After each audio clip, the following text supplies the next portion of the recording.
Greetings, Embers. I have returned. Here is another story for you. Trigger warning. This story contains sexual assault and attempts at suicide. Listening discretion is advised. The story is entitled On the Borders of Madness, written by Horrgasm.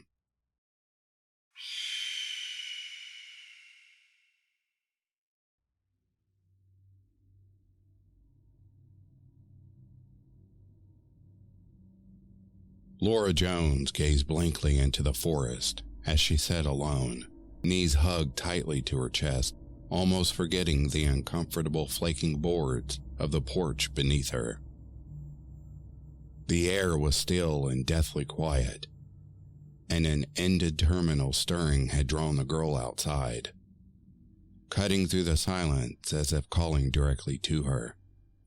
Laura listened intently, intermittently escaping her daydreams to scan the tree line in hopes of encountering something unreal, something different, better. The feeling of being watched was one Laura never found respite from. But there, as she sat perched on the porch's top step, the understanding that this wasn't of the usual malevolence that stalked her wherever she went seemed almost inherently undeniable. This presence was one of positive intent, soothing, like the mother she'd never had but always longed for. Laura tentatively got to her feet, the bare skin of her soles rubbing against the moist evening grass, still wet from yesterday's rain. As she was about to turn and go back inside, the forest cried out to her in an ethereal, desperate wail, but only ever so briefly. The girl froze, unsure of herself despite the deep revelry rays of pulsing affection radiating from within the trees. She desperately wished to explore, to become one with it all, but her father had expressly forbade her from any such excursions beyond the property's borders, especially past the tree line, into those woods that may as well stretch on until the end of the universe. Laura knew what the consequences could be if she were to disobey. The rusted hinges of the wooden front door creaked, and with its closure, disappeared anything resembling warmth or hope. Simply cold, fatigued air, tainted by the stale musk of Laura's father as he sat slumped, dozing in his chair. Laura crept across the floorboards, each squeaking almost as if to spite her. Her father stirred, but he didn't open his eyes. Laura gripped the knob of her bedroom door, twisting it ever so slowly as to not make another sound. But it was too late. She turned, stifling a scream as she saw him swaying in the hallway towards her. "Where do you think you're going?" Laura's father's breath stank, and it was all she could do but to gag when he stuck his tongue down her throat. The bedroom door clicked behind them, and in her mind, Laura went to the forest. She didn't return until it was long over. Even then, she was only half present as her thoughts were reduced to little more than grating static. Laura resolved through the fog that it was time to be free from all the nastiness of her home life, even if it meant starvation or being ravaged by some sick wild animal, one with razor-sharp teeth and killer claws. Anything would be better than staying here, in that decrepit old cabin on the border of the ancient woods. That horrid ramshackled shack on the cusp of the forest that breathes. Laura awoke, tears running down her cheeks. When she caught her reflection in the grime-smudged bathroom mirror, she couldn't help but vomit, holding her long dark hair back with one hand, while gripping the seat with the other, grasping onto it like someone on the verge of falling, tight enough to make her fingers ache. She washed her face, then, trembling, crept into the living room. Her father's chair sat empty, the television off. The fridge was devoid of alcohol, explaining his absence. Unfortunately, The cupboards were barren as well, and the young girl's stomach growled in its emptiness. She settled on the crumbs remaining in an old box of off-brand sugary cereal, the sweetness of which tasted strangely bitter. As Laura looked absently through her wardrobe for something to wear, she remembered the vows she'd made to herself in the night about how she'd be free from this nightmare, one way or another. A flash of vengeful determination made its home in the depths of her gut, and it spread until she was no longer acting with conscious thought. Snatching a black trash bag and stuffing clothes and keepsakes inside. Laura's eyes glistened as she rubbed the friendship bracelet between her fingers before sliding it onto her wrist, trying to recall the face of the friend that had given it to her all those years ago. She couldn't, and her desire to escape grew tenfold. Anger was overtaken by remorse, and then dread before coalescing into an anxiety-ridden desperation. Looking over the bottles of medication atop the dresser, Laura sent them rattling to the floor with a shriek. Just another set of cogs in the terrible machine that made her feel so awfully hollow. She wouldn't need them anymore, Laura told herself. Not where she was going. Her father had locked the front door behind him, a cruel attempt to keep his daughter captive. Luckily for her, Laura had learned many useful things during her confinement, like how to pick the lock. She removed the pin from her hair before retrieving a thin sewing needle, getting to work. He could be back any minute. A long, increasingly tense struggle ensued as Laura strained to find her way through the locking mechanism. Dark as it was inside, with all the windows boarded up, allowing in only thin slivers of sunlight. Finally, she felt a click. But her joy was as short-lived as any other feeling considered to be good. Laura shivered with the rumble of her father's truck as it rolled into the gravel driveway. When he found out what she'd done, anything could happen.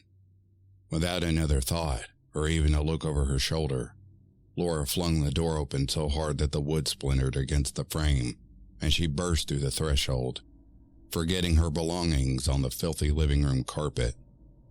Her sneakers connected with the overgrown grass of the yard before meeting the somehow tamer undergrowth of the forest floor for the very first time. Laura kept running, and she didn't stop until her father's furious screams faded deep into the distance behind her. Then she ran some more. Lost was the wrong word, because as confused in her surroundings as she was, Laura felt her trepidation slowly recede into the background. Unseen birds chirped overhead amongst the treetops, welcoming her, encouraging her to go on. So she did. She walked for so long through that inviting brush, all laid bare before her as if the very spirit of the forest itself were parting every obstacle in her path, and yet her legs didn't tire. Not at all. A smile quite unlike any other she'd expressed in a long time found itself upon her face. Every breath felt like heaven. The air, sweet and intensely lovely, scented like fresh pine and whipped cream. Everything Laura felt in that long, perfect stroll among the undulating swathes of green and browns. Everything was going to be all right. Everything with a good feeling that good. How could anything possibly be bad? The sun hung fixed above, beaming down from the center of the cloudless blue sky. By the time Laura had realized that it hadn't and refused to move since the start of her escape, she had begun to notice other things about the forest as well. Like how the densely wooded landscape had steadily and subtly changed. The ambient seemed tinged almost. A sepia-like tone washed over the plants and the trees so that it all appeared almost entirely brown, punctuated by the dark silhouetted blacks of branches and leaves. They writhed, indistinguishable from one another. Still, Her joyous sense of adventurous freedom had hardly faltered, and Laura continued on, becoming ever more aware that the path ahead was becoming increasingly treacherous. Thorn-covered thickets threatened to claw at her skin, penetrating the denim of her jeans and cutting into the pale flesh underneath. Laura grew timid in her steps, becoming disenchanted in the forest's solitude. For the first time since she'd stepped foot in the woods, Laura stopped and instantly knew that she was utterly alone. It crushed her, sending the girl to the floor. She sobbed quietly to herself, feeling the pine needles dig into her hands as she grasped at the earth. And as she was on the verge of giving up and simply laying down to die, she looked to her left and saw them, a foot from her reddened, tear-streaked face. A bush packed full of ripe blackberries, as appetizing as anything she'd ever seen. Laura ravenously wolfed down more than she could count, as quickly as she could pick them, and after a nourishing feast, she lay her back against the nearest tree, where she slept like a baby. Someone uncorrupted. When Laura opened her eyes, she saw that the sun remained unmoved. The area around her had once again changed in hue, though, from the sickening reddish-brown to one of a much more affable pink appearance. Sparkling particles danced and winked through the lush clearing ahead, leading the way. The air now tasted sugary, like Halloween candy. Laura couldn't remember the last time she'd been allowed to go trick-or-treating. Maybe she never had to begin with. Every sad recollection and vicious intrusive thought slid right off the young girl as she concentrated on the soft crunches her feet made, and nothing else, unable to touch her. Eventually, when Laura had to stop once more to regain her bearings, having abandoned a linear path hours before, she realized to her stunned delight that the woods weren't quite as empty as she'd previously thought. Through a gap in the trees, past an impassable grouping of thorny thickets, Laura spied a congregation of creatures that she couldn't quite explain. Even to herself, even though they inspired no fear, their nonsensical appearance left her paralyzed beyond reproach. Completely frozen where she stood, but grinning ear to ear, cooling themselves from the heat of the summer sun beneath a monolithic toadstool, fluttered an assortment of winged women surrounded by translucent, stubby things whose jovial laughing mouths led to no innards. Frogs the size of cows croaked from the sidelines, and other things hunched and clung to the taller branches above. Laura yearned to join the scene, to be among true friends. But she innately understood that were she to call out, they wouldn't hear her, let alone understand. Crestfallen in her sense of exclusion, but invigorated by the magical presence she now knew to exist, Laura went on her way, hopeful of meeting someone or something that could take her pain away, if only for a little while. The teeny brass screech of thorns bellowed in the distance, but from which direction she didn't know. Contrary to everything she'd learned from books about wilderness survival, wandering aimlessly proved to be the correct approach, and Laura found herself looking in on another group, who this time appeared much more humanoid for the most part. Men and women of over 24 in number, and all intricately clothed in ornate robes and dresses as if attending some grand ball and not just a clearing in the woods. Dwarves pottered about, shrilly laughing with each other over the din as the brass players began to toot a song, likely never heard before by mortal ears, that even the sunflowers seemed to dance along to. It was beautiful, to Laura at least. The partygoers seemed nonplussed by the sweet sounds, going about their conversations and business as if they'd heard them every day of their infinite lifespan. A sickly orange stream of opaque orange fog separated the two parties, and again, Laura knew intrinsically that her pleading shouts would have no effect on the beings should she try to call out to them. Distraught, she staggered away, crippled by an all-encompassingly dreadful loneliness which was now very much unbearable. She wandered as if in a daze, unthinking, unfeeling, ready to perish. The air, once sweet and warm, had turned bitterly cold, and in her terror, Laura craned her neck to the sky, shivering, and saw that the sun had vanished. The perfect blue sea above had begun to degenerate, turning blacker by the second. It exuded an implied emptiness, devoid of stars, as if everything she had felt and seen was all just some cruel joke played by no one. A thick miasmic fog began to form, and the trees grew less dense and full of life. The fetid stench rising from the swamp was debilitatingly intoxicating.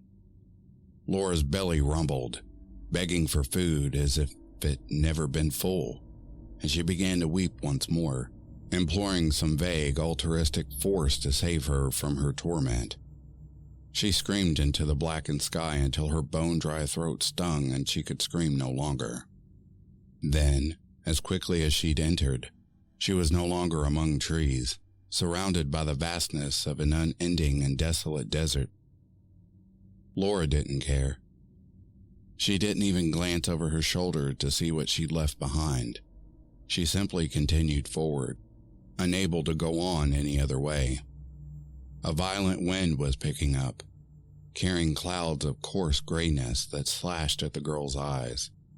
The dunes stretched into the horizon in patterns that seemed to repeat infinitely, and they had nothing to offer except death, slow and excruciating, a choking abyss. Laura's knees were long since weary, buckling under her meager weight, but she didn't stop. Even though the cold, dead sand looked like a fine place to fall asleep for the last time. As one leg gave out and she tumbled to the ashen desert floor, Laura stared glaringly into the distance, searching for something deadly that might have the courtesy to look her in the eyes before it killed her. She saw no great and hungry beast with razor-sharp teeth and killer claws ready to devour what was left of her, but an ocean instead, black and unforgiving. Laura lurched in its direction and found herself on the shore. Ahead, around an arched rock formation of inexplicable nature, danced a number of fairies, male and female, waving their wands freely as if entirely without inhibition, with their pale white skin exposed for all to see.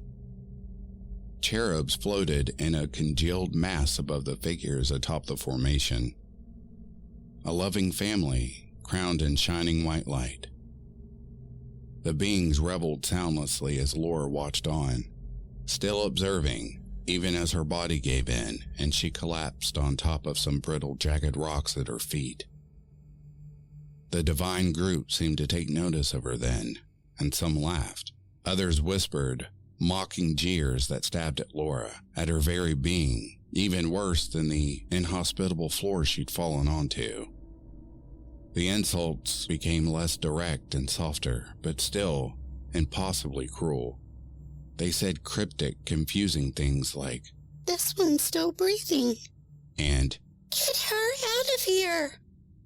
Laura knew that she wasn't wanted. Not there or anywhere else.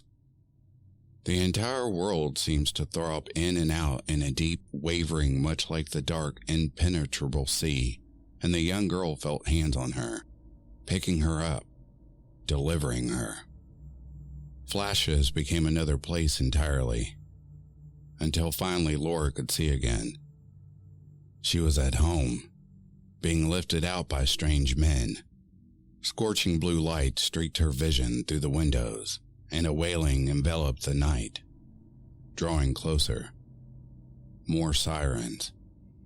As she passed through the living room, Laura saw her father, all sticky and red in the face, crushed, glued to his chair, in that sinking, numbed moment that seemed to stretch on towards infinity. The girl knew that the overdose she'd taken hadn't worked, that she wouldn't be free, that they were going to bring her back so that she could pay for what she'd done.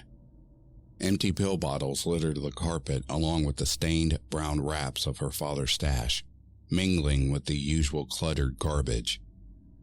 It hadn't been enough. It could never be enough. But as the blinding white light of the ambulance's interior swallowed her, Laura felt herself slipping away. She fell backwards, forever. And while the paramedics hurried about their tasks and their desperate pleas to one another became less and less clear, Laura knew that it was all finally over.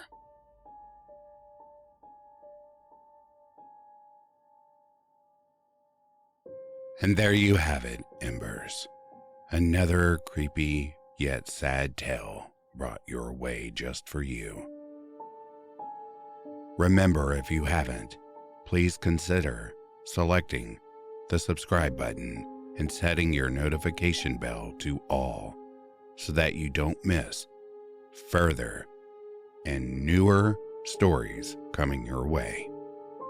As I always like to say, for those of you that have been with me for a long time, when life gives you fire, become a phoenix. Until then, take care of one another and stay horrific. Ciao, everyone.